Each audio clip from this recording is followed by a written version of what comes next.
What's up, good people? Welcome back to another episode of Undrafted Views. We're here.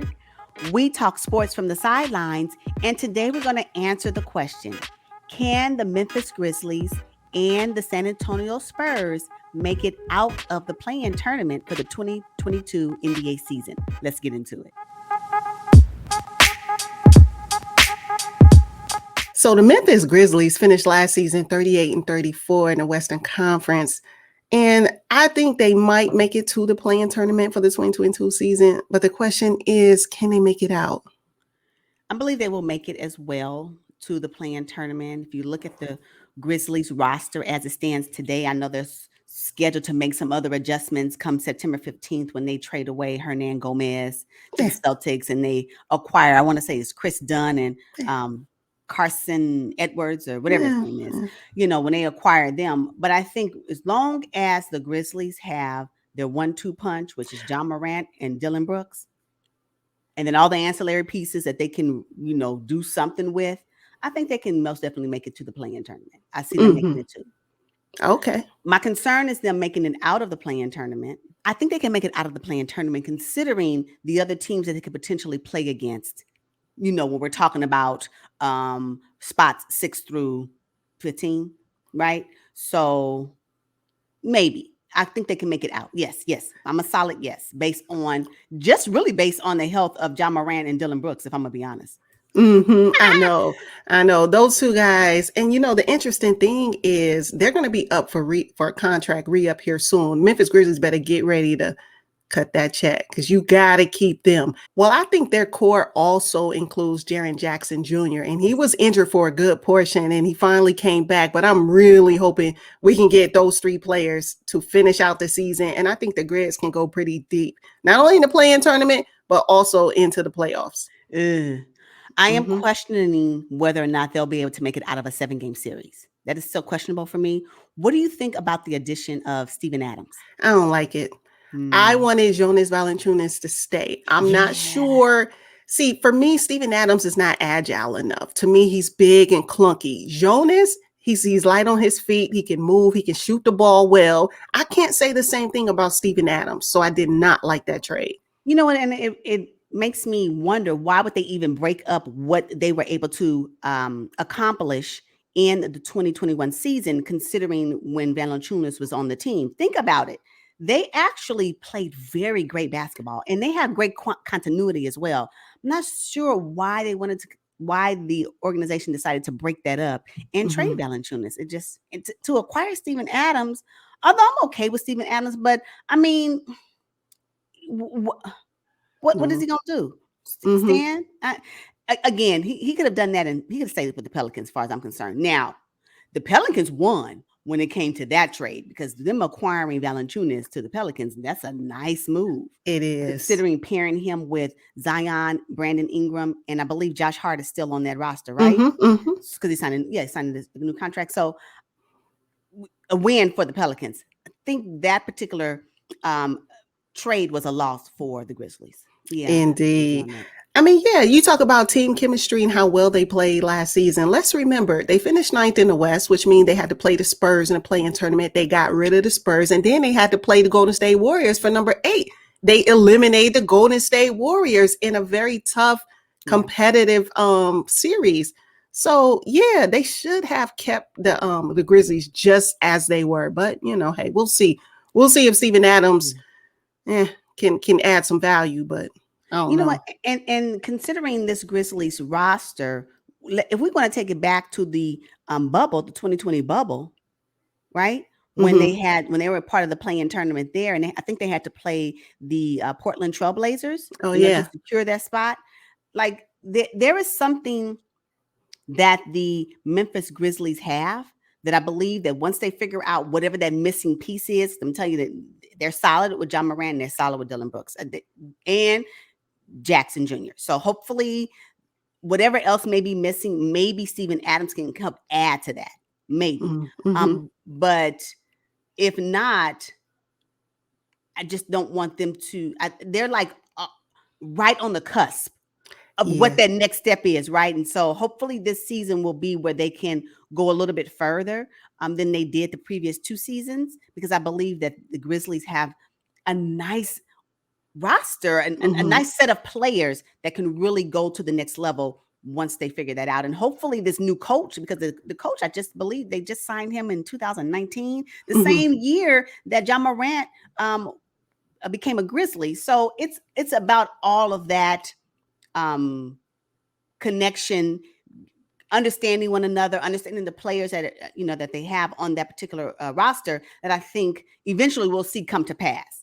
I don't know if it will come to pass this upcoming season. That's all I'm saying. So okay. All right, so let's talk about some of the notable transactions that took place. There were a couple of buyouts, some trades. Rajon Rondo, were you surprised that they bought him out? No. I'm just going to say this. Anything Rajon Rondo related, I don't really care. And I am glad that the Grizzlies bought him out. He did not belong on that roster. What was he going to do? Bring in a second unit, I guess. Maybe. I don't know. What? Yeah. If you expected him to be bubble Rajon Rondo, well, then he'll be able to prove that with the Lakers this upcoming season. But other than that, I'm over it.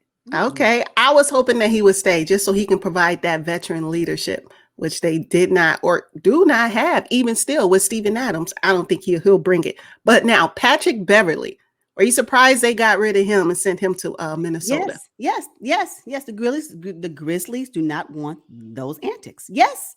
And I'm okay with that move as well. Yeah. Okay. And then Patrick Beverley coming off the bench, I just don't see it. Not with John Morant. He may have been able to pair well, and I'm not saying it would have been an issue. And I think he may have been able to pair well with Dillon Brooks, because they are pretty much tough on defense. But I'm okay with Patrick Beverley not being a part of the Grizzly Memphis roster. Yeah, he definitely fit the culture in terms of that grit and grind, So I don't know. I'm okay with them trading him to Minnesota. I don't know that Patrick's okay with that, but hey. He act like he is. He just happy to be in the league. So I understand that, because that would be me as well. Okay, so now they had Eric Bledsoe too, sent him to the Los Angeles Clippers. Are you surprised at that? No. I wonder why was Memphis a part of this turnstile type of trade? They acquired these pieces just to trade them off. What is their end goal is what I wish I knew. Yeah. Why even go through all of these trades when you didn't want these people on your roster? In the first place. I'm not even talking about mid-season trade. Like, we acquired them, they stayed first part of the season, and then we traded them in March. No. Y'all got rid of them. It wasn't even a week. Like, what are they really trying to accomplish with the trade and the movements that have been taking place on the Grizzlies roster? I just wonder. Unless they acquire some picks along with, and I'm not sure the details of these trades. Now, the biggest one that happened here recently was Marc Gasol. Marc Gasol was pretty much their franchise player back in the day. Yeah, and for him to be traded to Memphis, and for him to say, you know what, I'm not even coming back in the country to deal with these transaction details. I'm going to stay in Spain while the Memphis Grizzlies buy him out. I just found that very weird. Marc Gasol actually won Defensive Player of the Year when he was a Grizzly.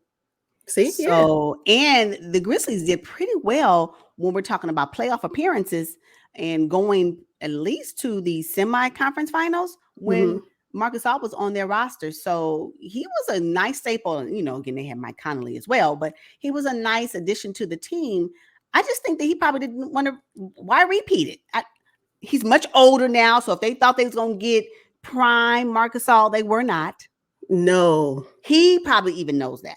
For himself, he's like, y'all want me to be who I was back in the day. I'm not that person today. I even know it. I mean, he's probably saying, you know what? I even know I'm not that person. So guess what? Go ahead and buy me out. I'm going to stay over here in Spain, and I'm going to play for this team over here. And that's just what I'm going to do. I'm getting ready to ride out my retirement. And I'm not mad at it. Interesting.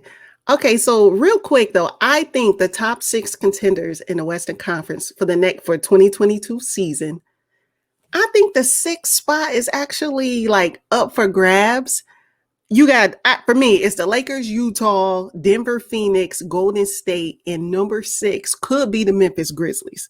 But I think they will have to battle Portland, the Los Angeles Clippers, and the Dallas Mavericks. I can see that. Mm-hmm. I can see that. Let me think. Portland, for sure. Actually, a Grizzlies-Portland matchup is not a bad watch. Yes. It's not a bad watch. It's a really good watch. Okay. You say what? Yeah, I have the Grizzlies. Yeah, I have them being nice. If they're not in the play-in tournament, I see them as number 6 in the Western Conference. Okay. I haven't given it any thought, but I can see where you're going with that. I can't dispute that right now. Mm-hmm. I can't dispute it right now. Huh. So you mean to tell me that you don't see the Pelicans nowhere hovering around number 6? No, the Pelicans will not be number 6, but they might have to fight for the 10th spot in the Western Conference.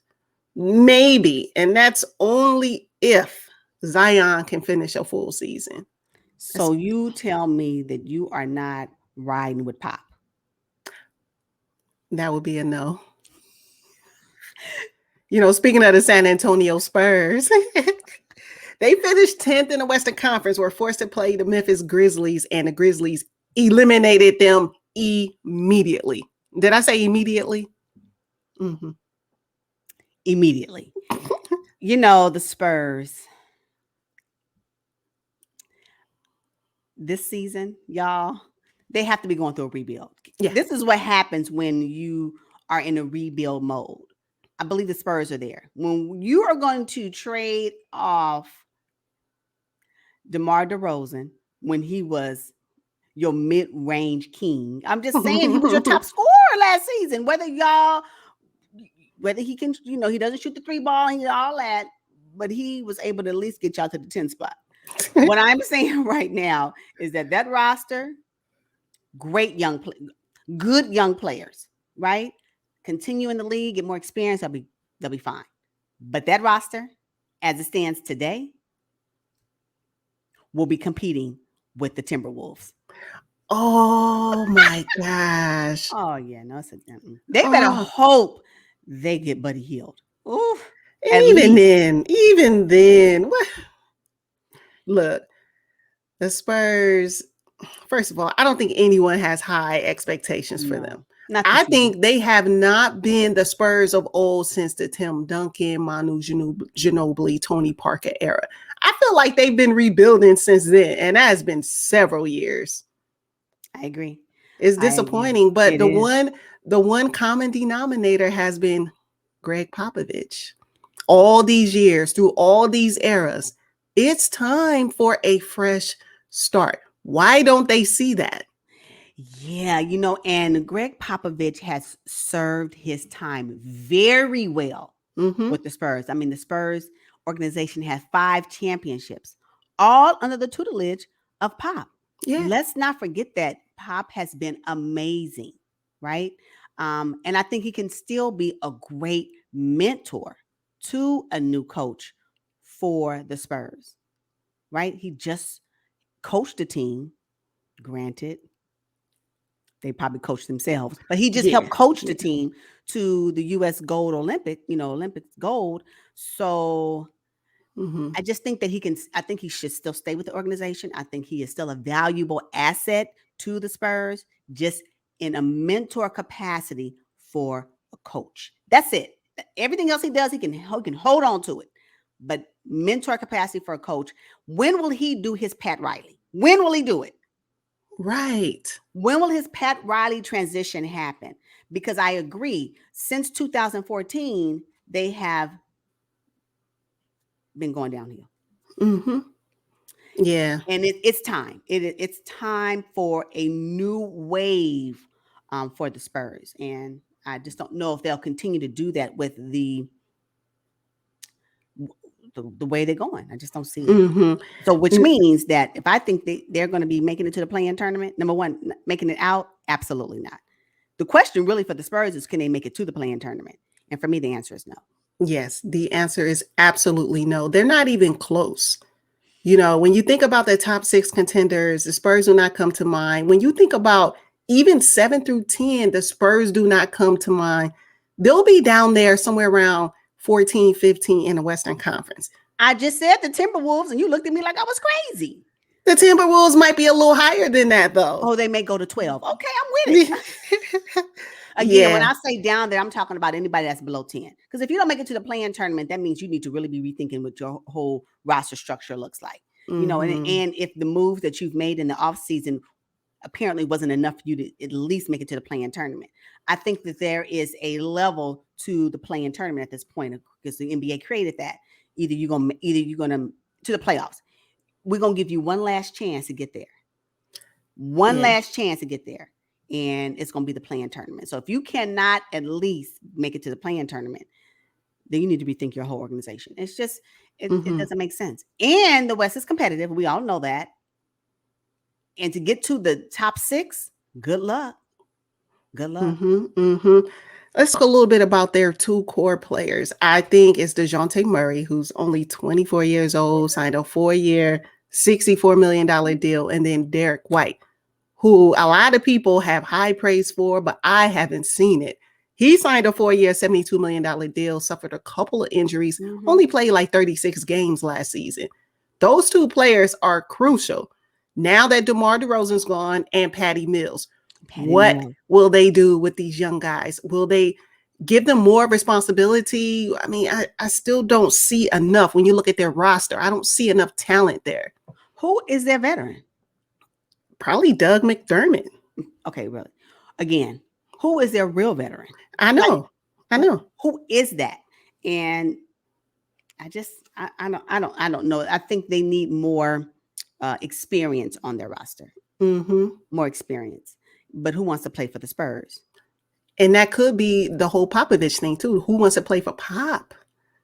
You know, maybe players, they respect him, but they may not want to play his boring type of offense and defense. And the way he coaches might not be, you know, enticing for a lot of these superstars.